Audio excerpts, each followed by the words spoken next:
Holidays-nale, adu namma GT Holidays da. GT Holidays, South India's #1 travel brand. You know you are special when you're with GT Holidays. AIADMK முன்னாள் அமைச்சர் திருமிகு வைகை செல்வன் இணைப்பில் இருக்கிறார். Sir வணக்கம். வணக்கம். திரு எடப்பாடி பழனிசாமி அமித்ஷா அவர்களை சந்தித்து விட்டு வந்த பிறகு அதிமுக உட்கட்சி பிரச்சனையில அமித்ஷாவுடைய தலையீடு இல்லவே இல்லை அப்படின்னு மீண்டும் மீண்டும் திட்டவட்டமாக சொல்லியிருக்கிறார். ஆனாலும் செங்கோட்டையன் அவர்களுடைய இருமுறை நடந்த சந்திப்பு, இப்போ டெல்லி செல்ல வேண்டிய அவசியம் என்ன அப்படின்ற நிறைய கேள்விகளை அரசியல் நோக்கர்கள் முன்வைக்கிறாங்க. நீங்க எப்படி பாக்குறீங்க? அதாவது இந்தியாவினுடைய குடியரசு துணைத் தலைவராக ஒரு தமிழர் தேர்ந்தெடுக்கப்பட்டிருக்கிறார். மரியாதைக்குரிய சிபிஆர் அவர்களை சந்தித்து வாழ்த்து தெரிவிக்க வேண்டும் என்கிற நோக்கத்தின் அடிப்படையில் அந்த பயணம் அமைந்தது. அவற்றின் ஊடே உள்துறை அமைச்சரையும் சந்திப்பதற்கான வாய்ப்பையும் சூழலையும் கிடைத்தது. அது பசும்பன் தேவர் திருமகனார் அவர்களுடைய அவருக்கு ஒரு பாரத ரத்னா விருது வழங்க வேண்டும் என்கிற அடிப்படையில் அந்த மனுவை வழங்குவதற்காகவும் மேலும் பல்வேறு பிரச்சனைகள் குறித்து விவாதிப்பதற்காகவும் இந்த சந்திப்பு நடந்தது. அந்த சந்திப்பு நடந்த போது நடந்து முடிந்ததற்கு பிறகு முகத்தை கட்சிப்பால் மூடிக்கொண்டார் என்றெல்லாம் வெற்றி கட்டி பறந்தது. அவர் சந்தித்தது வெளிப்படையான சந்திப்பு. அந்த சந்திப்பின் மூலமாக எல்லா படங்களும் வெளிவந்திருக்கிறது. அபிஷியலாகவே எல்லாம் வெளிவந்திருக்கிறார்கள். ஆக இதற்கு ரகசியமாக முகத்தை மூடிக்கொண்டு செல்வதற்கு என்ன காரணம் இருக்க போகிறது? அது வேண்டுமென்றே இது போன்ற சில வதந்திகளை பரப்பிக் கொண்டிருக்கிறார்கள் என்பதை தெளிவுபடுத்தி. இல்ல, திரு செங்கோட்டையன் அவர்களுடைய கலக குரல், அவர்களுடைய பதவி பறிக்கப்பட்டது, அதற்கு பிறகு அவர் அமித்ஷாவை சந்தித்து வந்தது, இணைப்பு குறித்து பேசியது, இந்த மாதிரி பேச்சுகள் எல்லாம் இருக்கும்போது இபிஎஸ் அவர்களுடைய அமித்ஷாவுடனான சந்திப்பு பேசுபொருள் ஆகும் தான் இல்ல?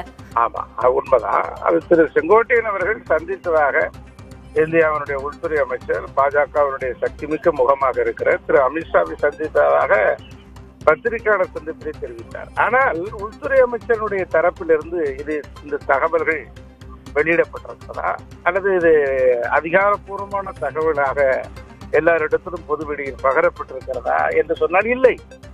ஆக இதுதான் நீங்க பார்க்கணும். ஆக சந்திக்காமலே சந்தித்ததாக கூட சொல்லி இருக்கலாம். ஆகவே இது செங்கோட்டையன் அவர்கள் அப்படி சந்திக்காம சந்திச்சுதான் சொல்லியிருப்பாருன்றீங்களா? இல்லை, அதாவது தெளிவுபடுத்தி விட்டார். உள்துறை அமைச்சர் அவர் சந்தித்ததாக இருந்தால் அந்த சந்திப்பை அவர்கள் வெளிப்படுத்தி இருப்பார்கள். அப்படித்தானே அர்த்தம் அதுக்கு. ஆகவே உட்கட்சி விவகாரங்களில் இல்ல, திரு அமித்ஷா அவர்களை சந்தித்து விட்டு வந்தேன், நிர்மலா சீதாராமன் அவர்களை சந்தித்தேன் அப்படின்னு செங்கோட்டையன் பொய் சொல்வதற்கான அவசியம் என்ன அவருக்கு இருக்கு? சந்தித்ததுனால தானே அவர் சொல்கிறார். அதாவது அவர் சந்தித்து இருந்தால் சந்தித்தவர்கள் தரப்பிலிருந்து இந்த செய்திகள் வந்திருக்கிறது. மத்திய உள்துறை அமைச்சர் அமித்ஷாவை சந்தித்தார், அண்ணா திராவிட முன்னேற்ற கழகத்தின் பொதுச் செயலாளர் என்று சொன்னால் அந்த சந்திப்பும் அதற்குரிய படங்களும் வெளிவந்திருக்கிறது, அதற்குரிய வீடியோவும் வெளிவந்திருக்கிறது. அப்படியான ஒன்று நிகழ்ந்திருக்கிறதா என்று சொன்னால் இல்லை. ஆகவே இது உட்கட்சி விவகாரங்களில் நாங்கள் தலையிட மாட்டோம் என்று ஏற்கனவே முதலில் பேச்சுவார்த்தை தொடங்கிய அந்த காலகட்டத்திலே தெளிவுபடுத்தி விட்டார் உள்துறை அமைச்சர். அண்ணா திராவிட முன்னேற்ற கழகம் அதிமுகவுடைய கூட்டணி பாஜகவுடனாக அமைவதற்கு முன்னாடி இபிஎஸ் டெல்லி சென்று வந்தார். அது தொடர்பான புகைப்படங்களும் எதுவும் வெளியாகலையே. அவர் போயிட்டு வந்தது மட்டும் தான் நமக்கு தெரியும். இல்ல, அதாவது நீங்க இப்ப இந்த திரு செங்கோட்டையன் சந்தித்திருப்பார்னு சொல்ல வர்றீங்களா? சரி, சந்தித்தார் என்று சொல்வதற்கு என்ன ஆதாரம் இருக்கிறது?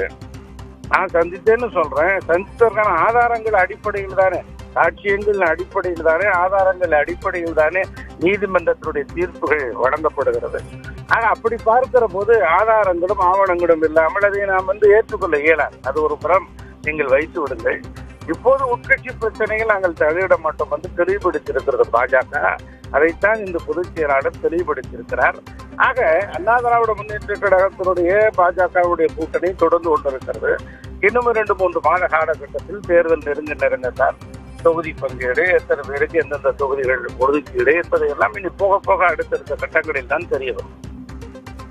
நன்றி திரு வைகை செல்வன். எனக்கு உங்களுடைய கருத்துக்களை பகிர்ந்து கொண்டமைக்கு. Holidays-nale, adu namma GT Holidays da. GT Holidays, South India's #1 travel brand. You know you are special when you're with GT Holidays.